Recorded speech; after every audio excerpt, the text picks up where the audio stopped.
now, but maybe I'll get somebody in a couple of minutes. Welcome to Bizarre Brain Comics. I am Gary, your host, and here we are. Back when I usually have a live stream once a month, there or thereabouts. Of course, the last time because of the holidays and stuff, and uh, I did it on a Saturday afternoon. But I'm out there right now. Welcome to the chat. Remember to go. Okay, yeah. Oh, have family too important. Howdy! So I got somebody. Yay! Just just in time.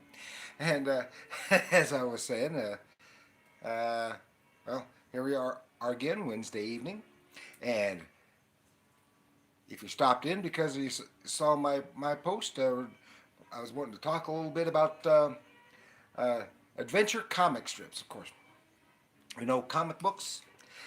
They come out of comic strips, the newspaper comic strips, and they've been around for oh about 130 years or so. It started off as of course, just a little gag panel. Most notably, of course, was the Yellow Kid, uh, and had two of them. But and they eventually became full blown comic strips. Uh, been a while, hasn't it? Yep. So how are you? And the bees? Oh, the bees are all dead, unfortunately. My wife was at her bee meeting, but all the bees are late in the season. They all absconded, went someplace else. My wife figured out why. It was her fault, and but she's going to get some new bees in the spring. Yeah, but she still got, but they left a bunch of honey in those hives. They just hoped that wherever they went, they were able to survive, because they left everything behind. All all all that honey that they had spent months producing, and they took off. There was three hives full of bees. There's one right after the other. Boom, boom, boom. Within the space of about a month. So, so she'll get some new colonies, and has corrected what the problem was. It was I won't go into that because it's we're not talking about bees. We're talking about comic strips, newspaper comic strips, adventure comic strips, and I have always loved adventure comic strips, largely because there was there were so few when I was a kid and we get the paper, and there were so few newspaper comic strips. I mean, adventure comic strips, and of course there's mostly the gag strips. I like the humorous gag strips, and but I really like the adventure comics. And at that time they just weren't available. Whoa, well, clear up to 32. Wow, adventure, yes, adventure comic strips. And so one of the first, what's generally acknowledged to be the first adventure comic strip was Wash Tubbs, which started out as a humor strip in the early 20s, but by 1930 it had evolved into an adventure comic strip, and so, and then shortly, along about that time, uh, um, some other adventure strips popped up, and they became very popular in the 30s and 40s and 50s. So much so that they were novels based on the movies, TV shows, radio shows, and of course some of them were originally based on books or movies or TV shows or radio shows, and but so there's they crossed over, and some of them, and of course many of them became comic books, and and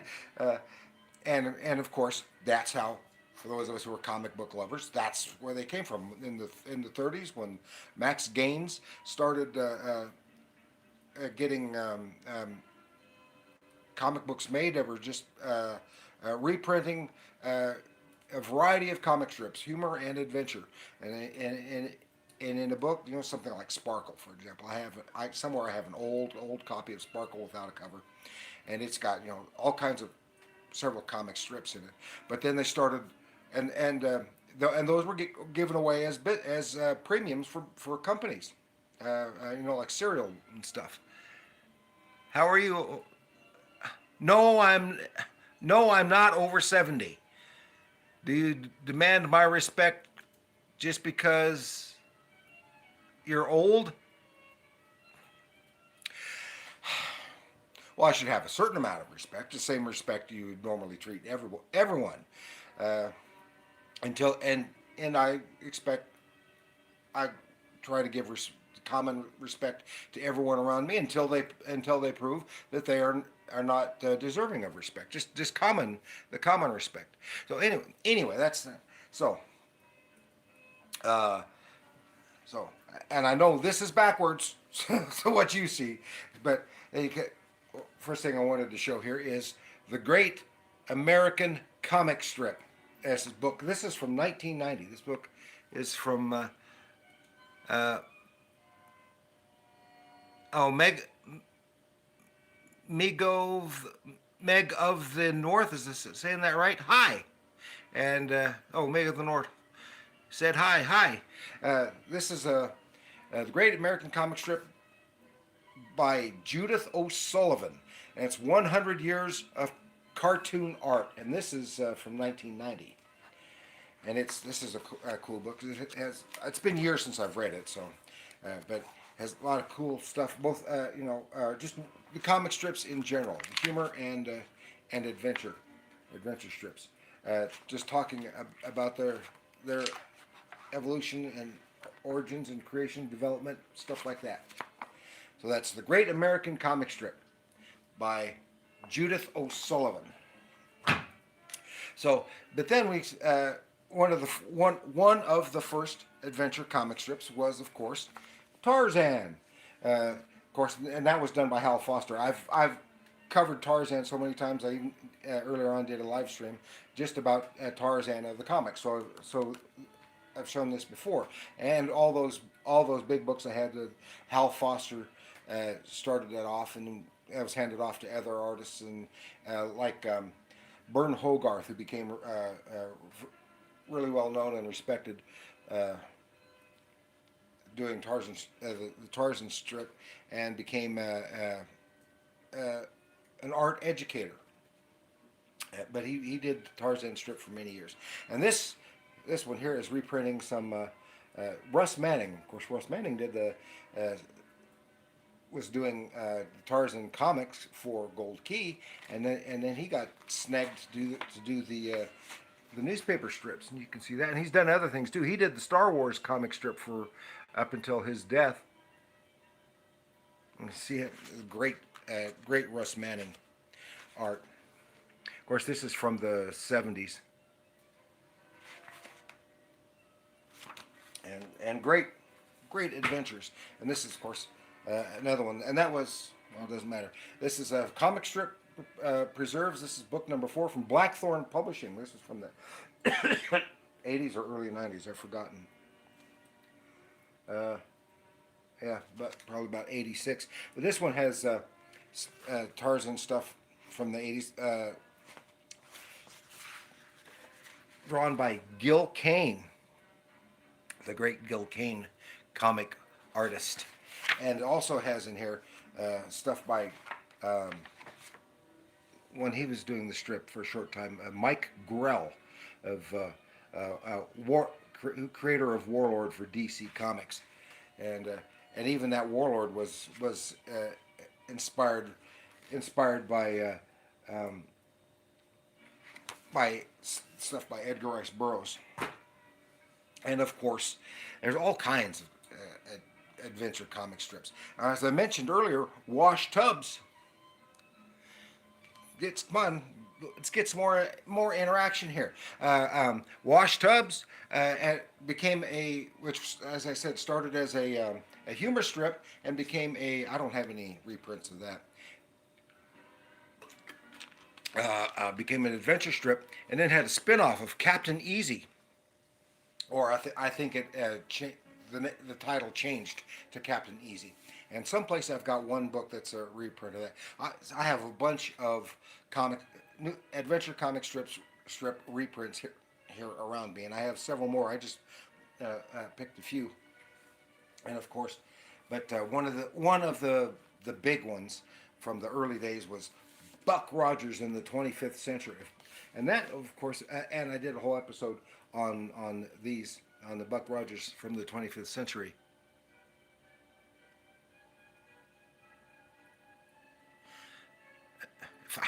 If you were a flavor, no. Uh, Too bad the live streams are backwards. Yeah, I don't like that. It's just a characteristic of the phone that I'm using. But this is really good because this was based on uh, some stories from the pulp magazines. It was Armageddon 2419, and then it even had a series in the 80s. Did a series of novels as uh, direct sequels to that. But this because in the original story, his name was not Buck Rogers. It was Anthony Rogers, but they wanted it to sound more butch, so they made it Buck.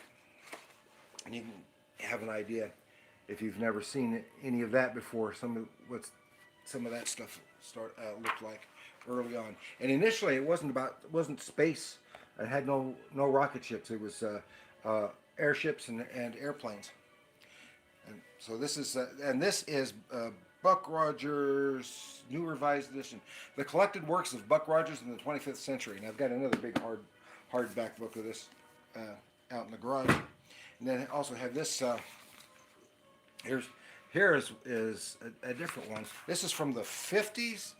52 and 53. And this one's drawn by Rick Yeager, and his style is different. And Buck Rogers then was eventually canceled in the 60s, and then brought back with the for a couple of years with the popularity of the TV series of Buck Rogers in the 25th century. And of course, just a few years after that was the other big science fiction comic strip, and actually outstripped Buck Rogers in popularity. Of course, is Flash Gordon in the Planet Mongo by Alex Raymond, and of course, he was magnificent. And you can hear in this particular book, you can see from which starts at the beginning. You can see how his illustration style just would improved leaps and bounds, and he became one of the top artists,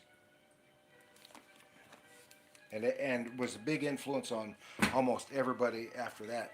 And here, this one is Daily Strips from 1951 to 1953 by Dan Barry and Harvey Kurtzman. Remember Harvey Kurtzman from Mad magazine fame? And this is Dan Barry was the artist of some fine work. Dan Barry did it for many years. I have several other books reprinting some of his stuff. But of course, and of course, we all know both Buck Rogers and Flash Gordon from the movie serials.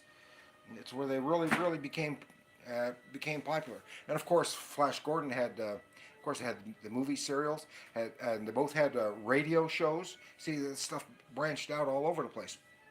And they had the movie series.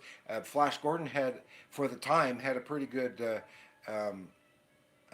TV series in the 50s for about 2 seasons, I think it was. And but then it was in the either early 2000s or late 1990s, I can't remember which. They had a really crappy TV series on Sci-Fi Channel. But in the 80s, they had the magnificent animated series of Flash Gordon, and then later had a really crappy animated series. But then there was the really good Defenders of the Earth, which animated series, which featured Flash Gordon and other, because now I forgot the name of the syndicate. Newspaper syndicate, and they combined a whole bunch of the adventures, several adventure characters. Flash Gordon, even included Prince Valiant, had Mandrake the Magician, and the Phantom. And unfortunately, I don't have anything of the Phantom here. I've got, I think, uh, one or maybe two books reprinting some Phantom stuff squirreled away someplace. But and then of course in the adventure comic category, of course, is they had crime, because in the 30s crime was real popular because of the all the gangsters, like Bonnie and Clyde and stuff, and Al Capone and the like. I see. Didn't know you were going to stream today. Oh, I put up uh, um, um, a notice. I can't think of the word. Glad you're still alive and well. Yeah. Okay. And have Dick Tracy. Of course, Dick Tracy was pretty much the seminal, and he was a good, and he, of course, fictitious detective, hence the name Dick. Have you ever seen the 1990 Dick Tracy movie? Had basically the same plot as the 1989 Batman movie did, but it was good. Had a great makeup, and I loved the movie. I haven't watched that in years though. I need to watch it. And of course, Dick. Come on, get to the comics. And of course, Dick Tracy is known for his odd-looking, grotesque villains, and we often think of the grotesque villains of Batman coming from Dick Tracy, but they started the grotesqueries about the same time, so they probably fed on one another. And they even had a couple characters that might have been swipes from one or the other. Can't remember who. Yeah, it had lots of stuff. This is by Chester Gould, and there are lots of others too. And the comic strips at that way back then, they were intended just as much for the adults as for the kids. And even the Dick Tracy strip, they used to get downright brutal. As I showed in one of my very first videos that I did of Dick Tracy, in the story I covered, I mean, they had the guys burned a person alive there right on the street, and it was brutal. And then here we have from Gladstone Publishing. This is the original Dick Tracy by Chester Gould. This is trade paperback, and this is volume number 1. And I don't know what else. I've got some other stuff by them. Here in color, you can probably see some of this a little better. It's some nice. I'm a big Dick Tracy fan, and I never got to read Dick Tracy when I was a kid. We didn't have it at any of our papers, and I'd always heard of it. And of course, again, had Dick Tracy radio show, had movie serials, TV series in the 50s. And of course, probably the king of the adventure strips. I gotta says, yeah, cool name. Mm.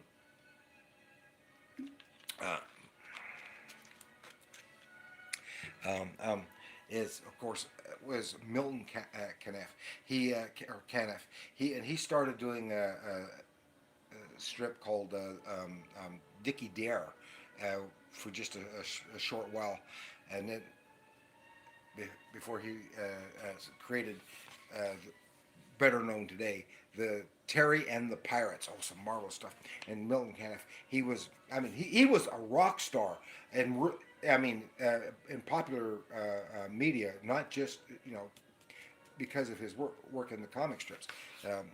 Terry and the Pirates. This of course started in the 30s and carried through into the 40s, and even had stuff in the Orient, in Asia. They dealt with the Japanese invading China and the like. And of course, Milton Caniff, he was wonderful. I just really love his work. There's another Terry and the Pirates. I have several of these. Dragon Lady. Oh, that's Dragon Lady's Revenge. This is Flying Buttress Classic Library. This is Terry and the Pirates number 3. I just grabbed one. And this is a better reproduction than that other one did. So that's some nice stuff.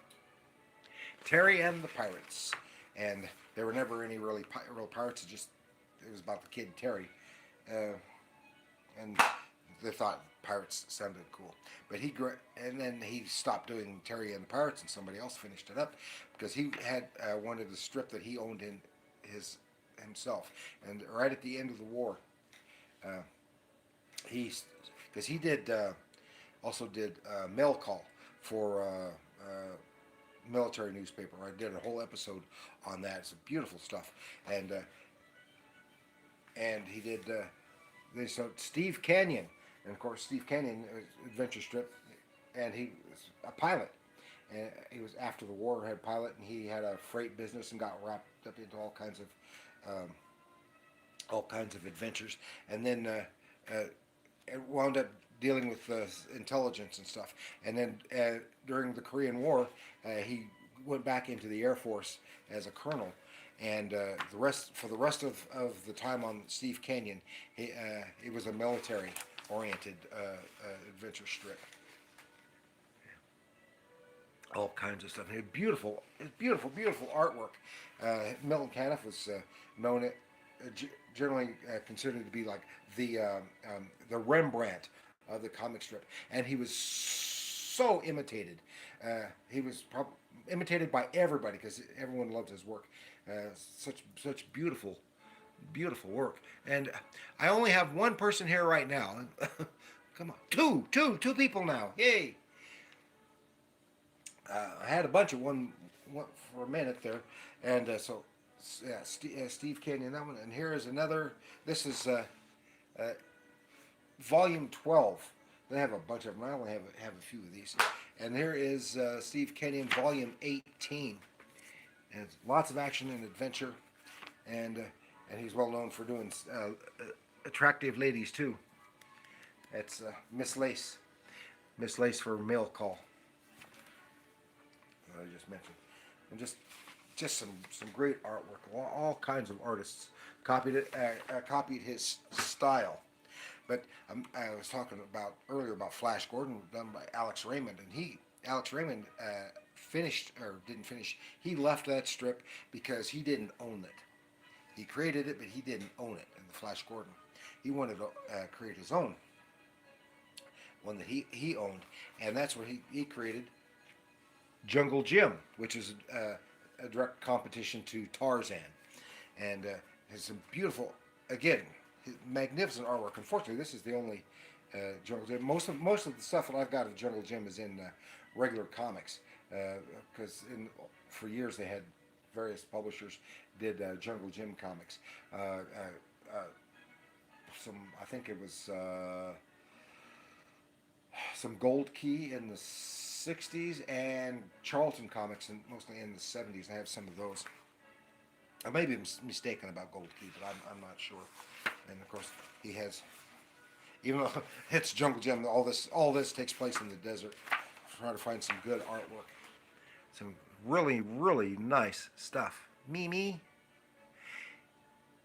that's a nice cover. Which one? I think they all are.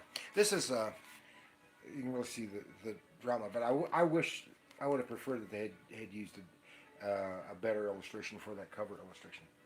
And then of course I mentioned, what do you prefer, color or just black and white? Well, I like them both. Actually, with the Milton Caniff stuff, in a good reproduction of the black and white, it's just magnificent. That way, you can get the full. You really get to feel of the quality of the artwork in the black and white. That kind of gets overshadowed with the color, but I like both the color and the black and white. Oh wait, comic is art. That's right. Comics are art. And I mentioned Prince Valiant. This is the only one I brought up here, but I've got some others down there. Prince Valiant, Hal Foster, who started the Tarzan comic strip. He left that to create the property that he owned as well, which was Prince Valiant. And of course, and he is known as the probably preeminent above everyone, including Milton Caniff and Alex Raymond, is Hal Foster, and of course he just and it was just Sunday strips, um, and and did some really beautiful work, marvelous adventures, and this is Intrigues at Camelot, Prince Valiant number 11. This is from Fantagraphics Press, and I have one or two other volumes of this and a couple other things reprinting. Some of the Prince Valiant stuff reprinted in standard comic book format, and just some marvelous stuff. And he always did, and his stuff is so well known because for one of the reasons he didn't have dialogue balloons, he had captions, and the dialogue would be included in the captions. He did that with Tarzan and Prince Valiant, and then years after he died, others carried on that tradition. And he's also known for being primarily theatrical or stage.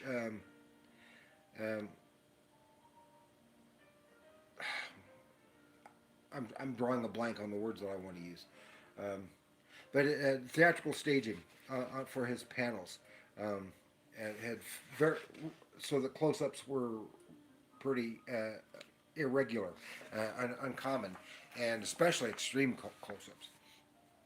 It was more like watching something on the stage. But there are all kinds of adventure comics.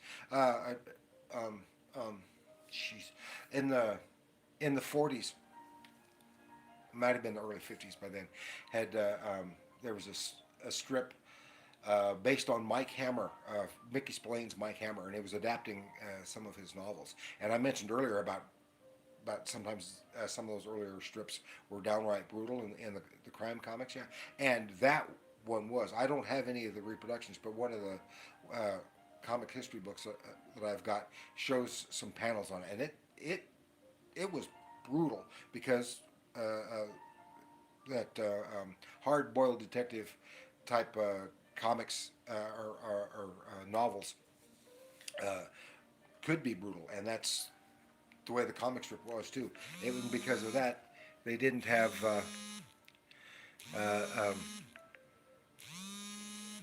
and because somebody now they choose to call me, it's a decline. Because of that, that strip didn't last very long, and it did the same thing with a James Bond comic strip, which again was adapting novels. I've got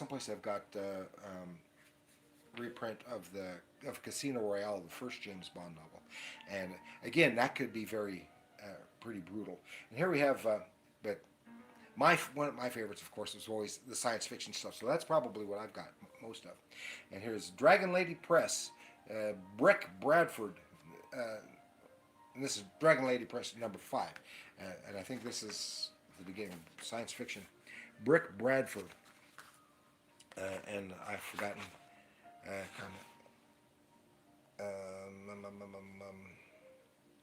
Production design.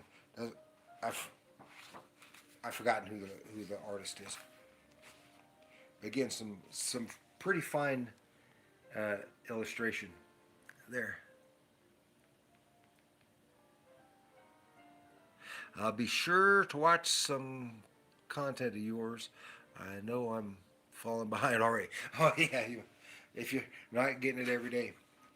But it's some really, and this is, of course, as I said, science fiction. This is, but instead of, if I remember correctly, instead of outer space, this was inner space in a miniaturized world, I think. That's some fine work. And then from the comic strip showcase number 4, Arcadia Publications. This is Captain Midnight. This is the dailies 42 to 43, and I don't see the creator. Of course, Captain Midnight was, I think, from a radio show, if I'm not mistaken. Captain Midnight, and this is during the war years. It says, "Tell this to your Fuhrer." So it's spies. And he's doing some spy smashing, and again, some really really nice stuff. Has a hint of Milton Caniff in the style, especially the style of the ladies. But and those are real popular.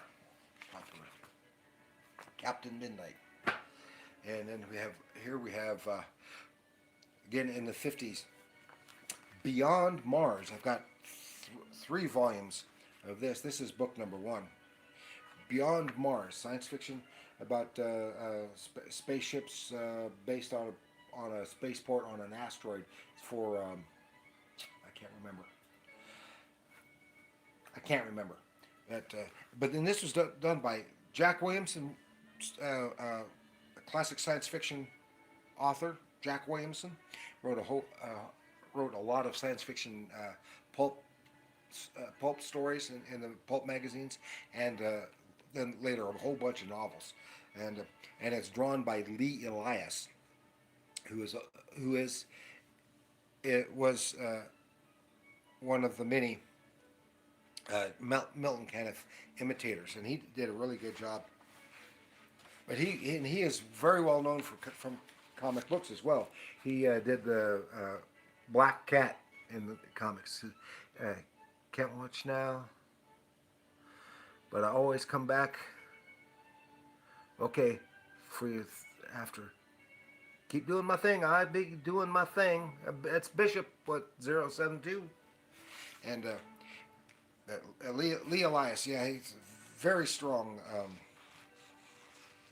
Very strong Milton Caniff influence in his art, and I think he did a bang up job in the both the comic strips and in the comic books. And then of course he did a whole bunch of comic books in the 50s and 60s as well.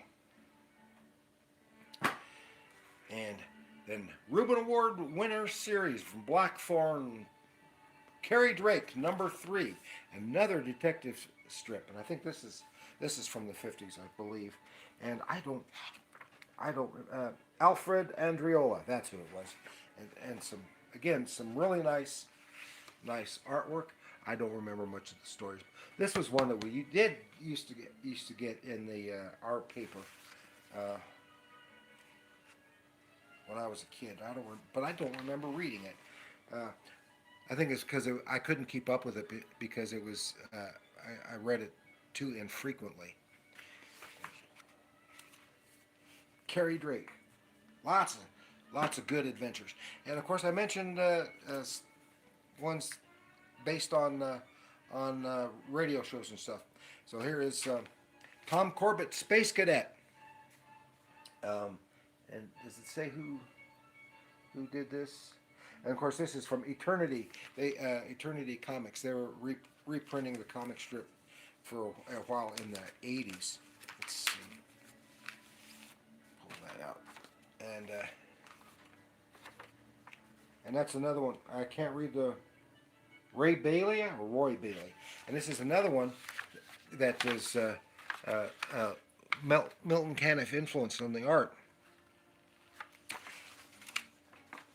And of course, it was a radio show that was inspired by a novel, Space Cadet, by Robert Heinlein. And it was also a TV series for a short time.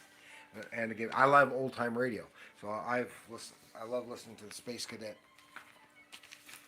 old time radio shows. And then another science fiction one, UFOs Battle in Outer Space, is issue 1, Twin Earths. And I talked a little bit about this. I don't remember what the story's about. A second Earth on the other side of the sun, if I remember correctly. And again, some nice, very nice artwork. Looks almost like Roy Crane, not Roy Crane. Roy Crandall? Oh, Al McWilliams. Okay. That's why it looks so familiar. Al McWilliams. I had forgotten that he did this. Yeah.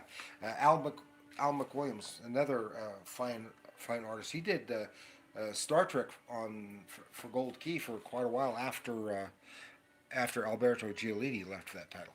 And a couple years he did some Flash Gordon at Gold Key, and he even did some Masters of the Universe books. So, Adventure, and then of course another great one. I did a whole episode on this book. I've got a couple others, but this is the only one I grabbed. Is from Johnny Hazard, by Frank Robbins. Started in the 50s, and it's almost just like Steve Canyon when it started. And of course Frank Robbins is another one who really adopted the Milton Caniff style. But Frank Robbins is also another big figure in comic books. He did both writing and art for Marvel and DC. Did some of the Shadow. He wrote a lot of Batman in the early 70s. Did some artwork on both for the Shadow and the Invaders at Marvel and Man from Atlantis. And I can't remember some of the other stuff he did at DC off the top of my head. But the amazing thing is he did this comic strip for over 30 years while he was doing all those comic books at the same time. But and in the I was glad a lot of the stuff was being reprinted in the 80s because I just didn't get the opportunity. I loved the adventure strips, and I wanted to get away from all the superhero stuff. I loved comic strips, and I wanted to get away from the regular adventure stuff, and especially in the 80s, almost all the what you'd call adventure and science fiction was all, with very few exception of some licensed material like Star Wars and Star Trek, virtually all the science fiction stuff was all of a superhero nature, and so. But things went back and forth. They had comic books based on comic strips, and they also had comic strips based on comic books. And most notable of those, of course, is Superman. Yes, of course, when Siegel and Schuster created Superman, they first tried to sell it as a comic strip. That's what they had in mind. And in fact, the first story in Action Comics was they cut up and pasted to their comic strip story that they had, that was rejected by the syndicates, and changed it into a comic book format. And when DC picked them up, of course it wasn't DC then, and for Action Comics, and of course it became immensely popular, and it wasn't long before it was in the comic strips. And this is the Sunday Classics 39 to 43. I have a couple of volumes of these and some of the daily strips. But it's great because it's classic Superman stories. And remember, it was a while before they started introducing super villains into the strips. Remember, like Superman, the first comic superhero. He's generally considered that, but there are a couple others that kind of iffy on whether they're superheroes there because they were more modeled. Like I saw something about just the other day, and I can't remember the name of it. And back and forth, and of course they had I was going to mention earlier in the 40s, of course, the Spirit. It was a comic book section, and Spirit by Will Eisner, and became very popular. But the Spirit also had a daily strip, and I've got I think it's 3 volumes reprinting the daily strip. But Will Eisner did not have the opportunity enough time to do all that, especially since a lot of that was during the war when he was in the military. But here, there's some beautiful stuff. And it wasn't long before they had, of course, Superman in the comic strips and on the radio. Remember the Superman radio show? And I loved the Superman radio show. But there was a character that they was featured in the Superman radio show who never had another DC character, but never had his own radio show. But he was a recurring character in the radio show, and also had his own comic strip as well as his own comic book, and that of course is the Batman. Uh, Bob Kane and Bill Finger. Fortunately, just in the last few years, they started giving Bill Finger credit because, by and large, Bill Finger contributed more to the Batman than Bob Kane ever did. And this is the dailies from 1943 to 1946. This is a big, heavy book. You can knock somebody out with this one. And of course, ghost drawn and mostly, but still usually had Bob Kane's name on it. And of course, if you've seen the most of the Golden Age and Silver Age, early Silver Age Batman, that's what the strip looked like. And of course, they had so both Superman and Batman, I think, had strips that ran into the '60s. I think was it still going? I don't know if this comic strip was still going at the time of the Batman TV series. I don't know. If you all know out there, let me know. That's deep lore. But now I was thinking, Batman never got a radio show. Superman got a TV show first, and of course, and they both had movie serials in the '40s, and of course they had the Batman TV show in the '60s. But then the Batman comic strip came back with the popularity of the Batman movie in 1989, and that was in the local paper, and I was cutting that out, and I wish I still had them, and I don't have them anymore. I was gluing them and putting them in a book so that I could read it as a book. Oh, geez, that's heavy. But Superman and Batman weren't the only ones either. Oh my gosh. Wonder Woman even had a comic strip. Here's the complete newspaper strip from 44, 45 by William Marston and H.G. Peter. And of course, this looks just like the stuff from the Golden Age comics. And but if I remember correctly, I mentioned this in an episode I did on this. I think, if I'm remembering correctly, I'm thinking the character of the cheetah was introduced in the comic strip before she was in the comic book, if I remember correctly. And this is by IDW. That's so surprising, but that's not all. They had so many books, so many comic strips, but other characters flourished.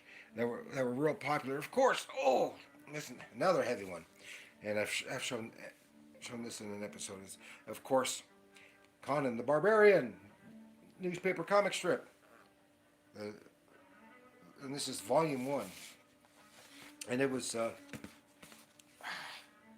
think it was Roy Thomas and John Buscema, and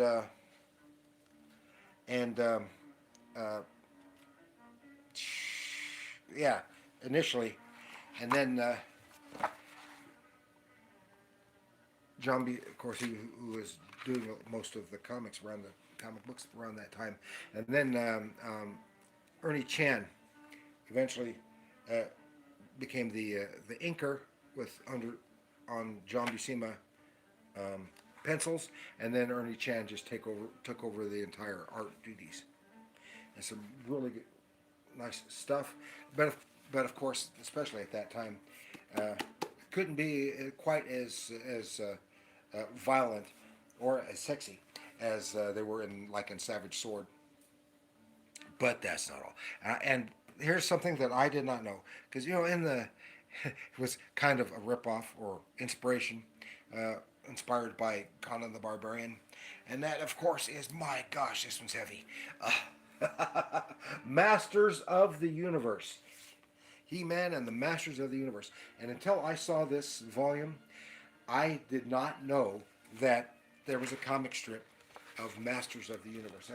Of course, I've read some comic books and some of the other books that they had. So I was a kid and I got animated movie of Batman and Superman. Oh yeah, you were a kid. Then you're not that old, are you? Because that's only, well, 25 years old maybe. I don't know. But this is pretty cool. Oh, this is so big and heavy. But when it's so big and heavy like this, it makes it very awkward to read them. But of course, it wasn't all just that stuff. And of course, 70s and 80s adventure strips petered out, um, which is unfortunate. But some had some more crossover uh, from Marvel Comics. Had of course the Incredible Hulk. I did an episode on this book. And this is the only book I've got of the Incredible Hulk comic strip, reprinting the comic strip, and this was based more on the TV show than on the regular comic book. It was even David Banner instead of Bruce Banner, and also had Spider-Man. There's in Spider-Man. I've got I think 2 or 3 volumes like this, and then one big trade paperback of Spider-Man comic strips. But they're scrolled. I didn't want to try to dig them out because all the stuff that I've shown you here has been stuff that was relatively handy. But I discovered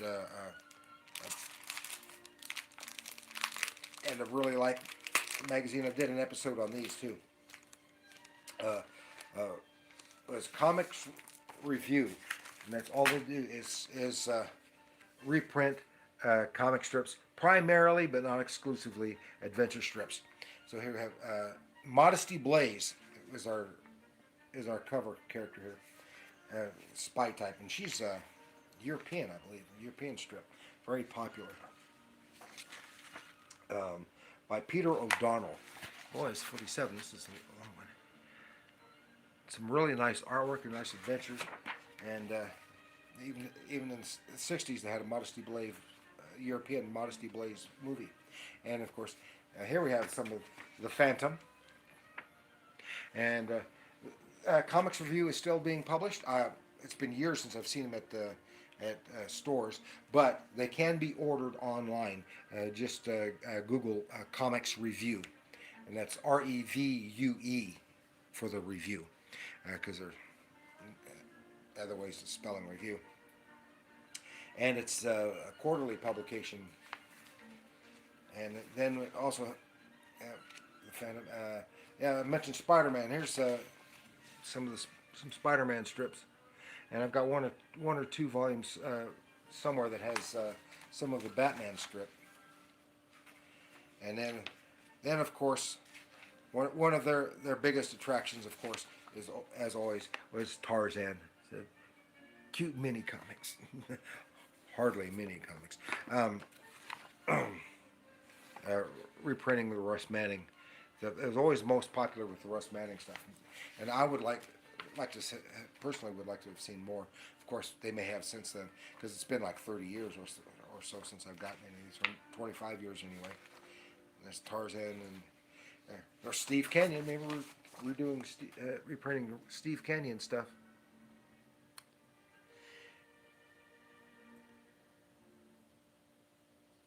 Good memory for what? I don't remember. I don't know. For some stuff I remember, other things I can't. I find I'm having more difficulty remembering names anymore, especially names of people that I've just recently heard of. And here's a great one: is Sky Masters by Jack Kirby and Wally Wood. From that's a strip that didn't last very long. Science fiction strip. Yeah, Sky Masters of the Space Force. And then, here's one. This is one that I've been wanting to do for a long time and I haven't done it. Is Alley Oop, the Caveman. Because that is both humor and adventure. There's an adventure with humor in it. Caveman. Always liked Alley Oop. Some neat stuff. And then here's Flash Gordon by Dan Barry. And I have a couple other ones here. Here's with Alley Oop on the cover.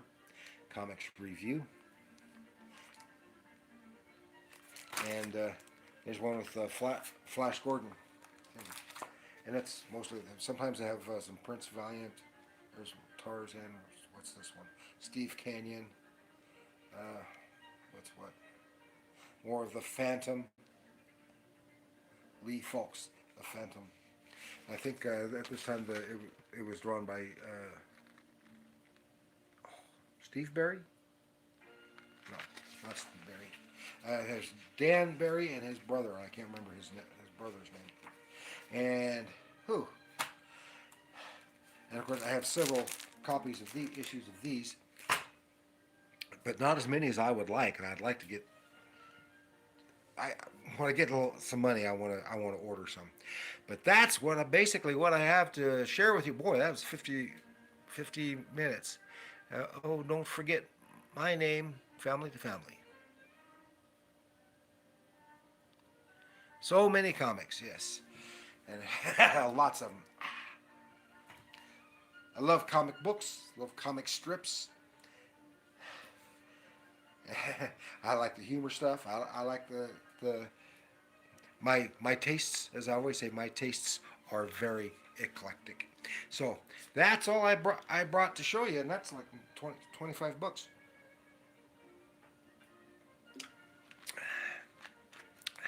So I think that'll do us for tonight, though. I want to thank you all for joining me here, and all those who watch later.